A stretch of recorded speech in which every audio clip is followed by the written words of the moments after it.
Hello everyone, welcome to Food Pros channel. நம்ம சேனல்ல இன்னைக்கு நம்ம பார்க்க போற ரெசிபி முருங்கைக்கீரை தண்ணி சாறு, அதாவது drumstick leaves stew. இந்த முருங்கைக்கீரையில ஏகப்பட்ட நியூட்ரியன்ஸ் இருக்கு. நம்ம உடம்புக்கு தேவையான immune boosters, anti inflammatory properties, magnesium, potassium, iron, பல நியூட்ரியன்ஸ் இந்த முருங்கைக்கீரையில இருக்கு. இந்த ஹெல்தியான ரெசிபியை எப்படி பண்ணலாம்னு பார்க்கலாம் வாங்க. ஒரு பேன்ல 1 டேபிள் ஸ்பூன் பச்சரிசி, அப்புறம் 1 டேபிள் ஸ்பூன் பெருஞ்சீரகத்தை மிதமான சூட்டில் வறுத்துக்கலாம். பெருஞ்சீரகம்னா சோம்புன்னு கூட சொல்லுவாங்க. இந்த வறுத்த அரிசியும் பெருஞ்சீரகத்தையும் ஒரு மிக்ஸி ஜார்ல மாத்திட்டு ஒரு கோர்ஸ் பவுடரா அரைச்சிக்கலாம். அதாவது கொரன்னு கன்சிஸ்டன்சில அரைச்சி எடுத்துக்கலாம்.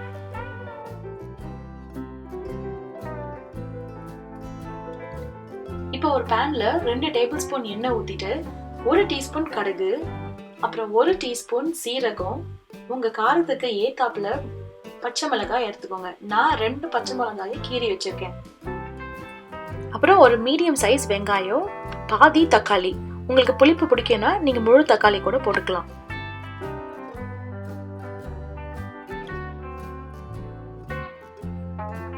இந்த வெங்காயம் தக்காளி லைட்டா வதங்கின உடனே 1 டீஸ்பூன் மஞ்சத்தூள் சேர்த்துக்கலாம்.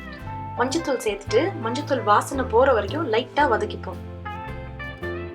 அப்புறமா 3 கப் தண்ணி ஊத்திக்கலாம்.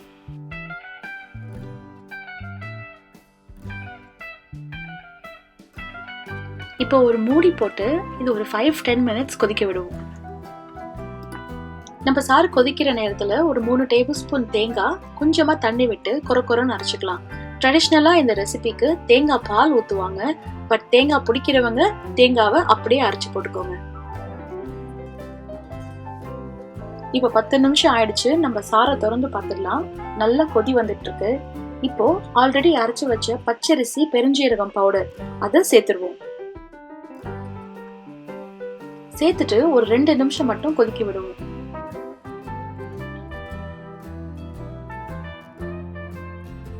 இப்ப நல்லா கொதி வந்துருச்சு. கொதி வந்த உடனே நம்ம கழுவி வச்ச முருங்கைக்கீரையை இப்போ சேர்த்துக்கலாம். இதுல ஒரு அப்ராக்சிமேட்டா 2 கப் முருங்கைக்கீரை நான் சேர்த்திருக்கேன். முருங்கைக்கீரை சேர்த்ததுக்கு அப்புறம் மூடி போட்டு குக் பண்ணக்கூடாது. நம்ம ஓபன் பேன்லே தான் குக் பண்ண போறோம்.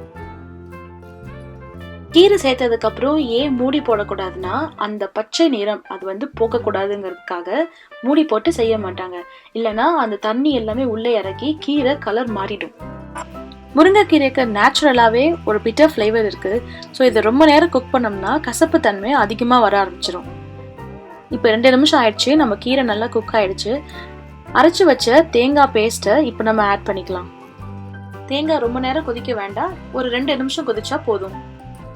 தேங்காய் சேர்த்ததுக்கு அப்புறமா உங்களுக்கு தேவையான அளவு உப்பு போட்டுக்கோங்க.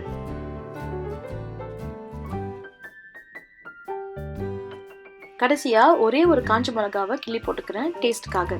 அவ்வளவுதான், நம்ம தண்ணி சாறு ரெடி ஆயிடுச்சு. எனக்கு டோட்டலாவே ஒரு 30 நிமிஷம் தான் ஆச்சு இந்த என்டையர் ரெசிபியும் பண்றதுக்கு. நம்ம முருங்கைக்கீரை தண்ணி சாறு சூப்பரா இருக்கு. கீரை நல்லா வெந்திருக்கு, மணமாவும் இருக்கு.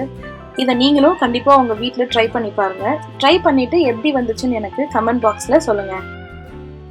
ஹோப் இந்த வீடியோ உங்களுக்கு பிடிச்சிருக்கும்னு நினைக்கிறேன். நான் இன்னும் ஒரு ஹெல்த்தியான ரெசிபியோட சீக்கிரமே நான் உங்களை சந்திக்கிறேன். Until then, bye from Archana. Thank you for watching Food Pros. Like, comment and subscribe.